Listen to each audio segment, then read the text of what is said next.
Hotline, president of Texas Motor Speedway. Eddie Gossage joins us. Hi, Eddie.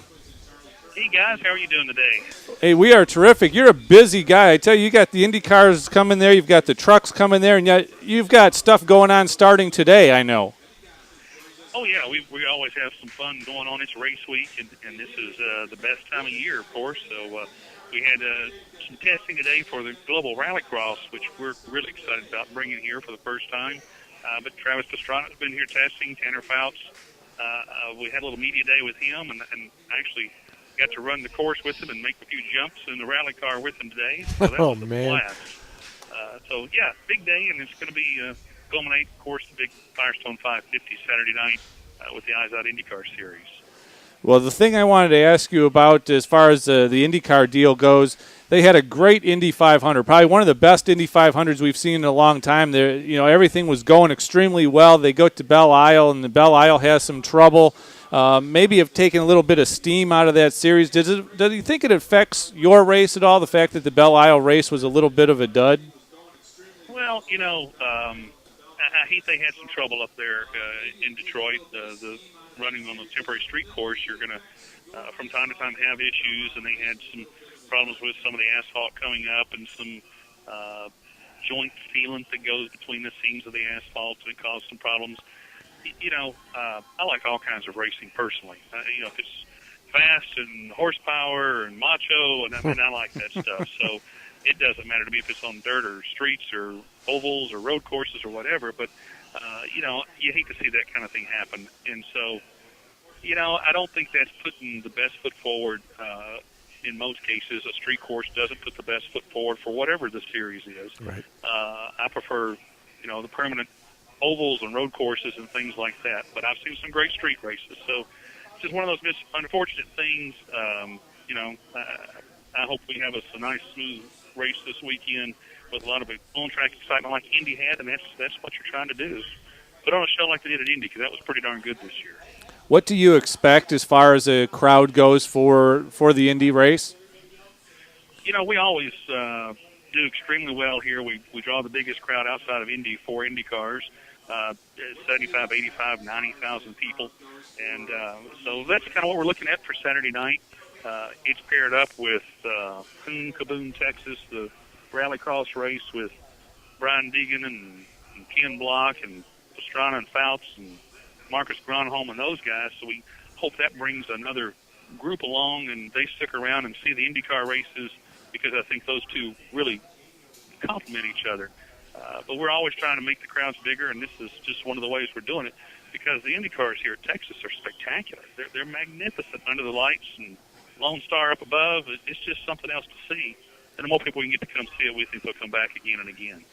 We're talking to Eddie Gossage, president of Texas Motor Speedway, the Great American Speedway. Eddie, one of the things I wanted to ask you about, the IndyCar race at Texas is always spectacular. It is so fast. Those cars are so fast at that track.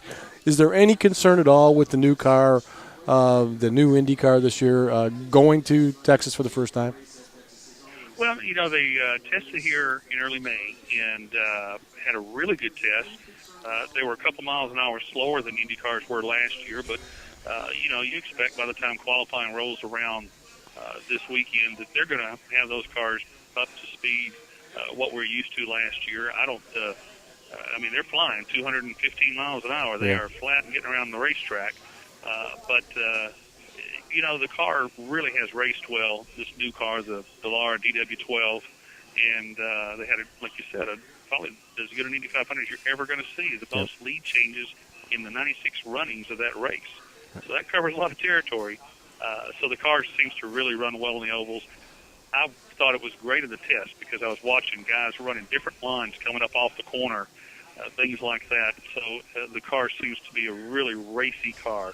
So with, Honda, Chevy, and hopefully Lotus can get up to speed soon. Hopefully, I think we'll see us a great race Saturday night. Well, last year you had the twin races in the Indy Series, and what was your, looking back on that, what was your feeling as that happened? Were you happy with the way it worked out? Would you like to try it again? Where are you with that whole twin sort of thing?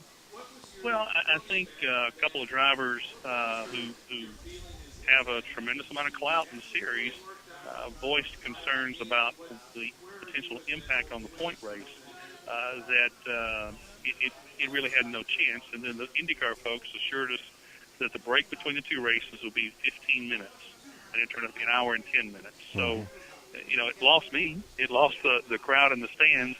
They really lost their attention to it, and certainly the fans on television. So I don't think it had a fair shot, but, it was, I think, a good concept. Could have ironed out some of the bugs, but, it's another one of those things that was fumbled in IndyCar racing that could have been so much better. But, the 550 kilometers is a proven thing. We've run it 21 times, and it's been, photo finish after photo finish after photo finish. Great racing. So, if they don't want to do the Twins, that's fine. But I don't think they gave it much of a shot. They'll do it somewhere else, and hopefully learn some of the lessons that they should have known here, and it'll hopefully come off better somewhere else.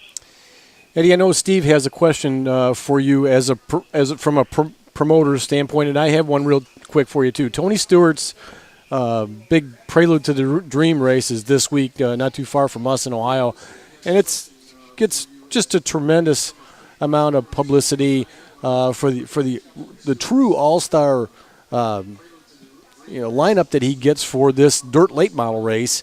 And there's been so much talk the last couple of years about how the NASCAR Sprint Cup All-Star race is maybe not what it could be. Does NASCAR need to go to something more along the lines of this, some kind of car that we don't run all the time for an All-Star race to get the kind of fan interest that we could that Tony gets, for example? What Tony does at Eldora with those cars and those guys is just spectacular. Yeah. It's tomorrow night. I encourage everybody to go to the pay-per-view and check this thing out, because Tony does such a great job with this, and all the guys just contributing their time and having a lot of fun. The thing is what Tony is doing tomorrow night is all about fun and about charity.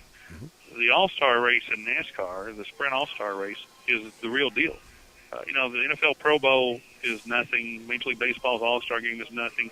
Right. The two worst sporting events I've ever attended in my life are the NBA All-Star Game and the NHL All-Star Game. Yeah. I saw a guy in the NHL All-Star Game check another guy by accident. He stopped and turned around, went back, and helped him up. Yeah. So, the deal about the Sprint All-Star race, NASCAR's event, is that it's legit. It's real. They're out there trying to beat each other, and it's very, very serious. So it's hard to make it like Tony has made the prelude to the Dream that he does at Eldora, because it's all about fun. When there's $1 million on the line, when there's no points to worry about, you're going to hang it out. And look, man, I'm going to get by you some way, by hook or by crook, and you're going to try and stop me. And that's exciting stuff to watch. Format-wise, it didn't work out too well this year in the final segment. I think they need to tweak it some, but I thought the first three segments were furious, great racing. So I think it just needs to be tweaked some, but I don't know how you change it because it is such a serious event, which I like out of it. It's the one All-Star game that really matters.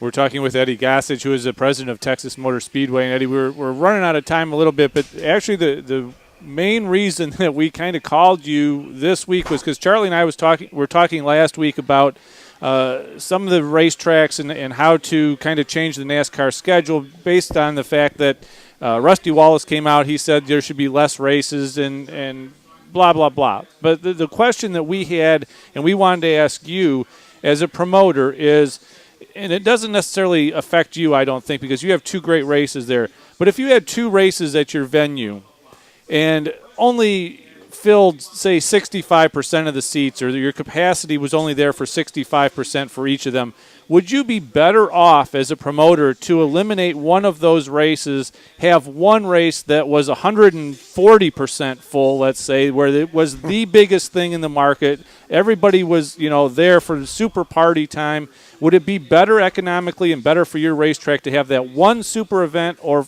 two 65% events, if you're following my questioning? Well, I think the 265 events. you know, first of all, you got to consider the numbers we're talking about.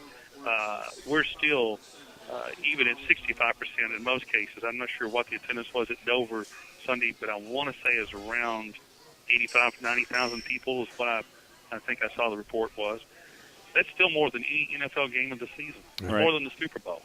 You know, we have to insist that the measurement is consistent, that we don't talk about the fact that, well, they used to draw 110,000 at Dover, let's say. Well, they're still drawing more than an NFL game. Right. The NFL is the 800-pound gorilla.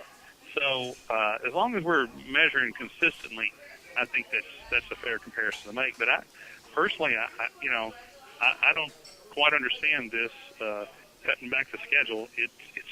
It's working incredibly well. We're the biggest thing going, and I don't see any change to it. And I don't know who's going to give up a race either. You can't have one of ours. So, you know, I think it's going the other way, Eddie. I think there's going to be more races. You know, I it's an economy thing. Yeah. That's something we know. The economy is tough. We talk to our fans all the time. It's hard to you know, if you're sitting there saving your money or trying to decide whether to skip the mortgage payment this month, I'm going to tell you to go ahead and pay your mortgage. Right. You know? Yep. That's just the right thing to do. The economy hopefully is going to come back soon and things will right itself. But, you know, the only people you ever hear talking about cutting back the number of races are guys that are telling you on the side that they're tired of traveling. Right. And it's the people in the garage and the people in the press room. It's not the fans. It's the little circle of people that make their living out of this sport. I don't get it. It rises its head every once in a while, and you know, if you don't want to travel, then stay home. Yeah, don't right. get in this circus. So, Yeah, absolutely. Eddie, thanks so much for spending time with us. We appreciate you kind of moving your schedule around. I know you're really, really busy this week. Hey, have a great event, and we will talk to you again in the future. anytime with you guys, love to do it.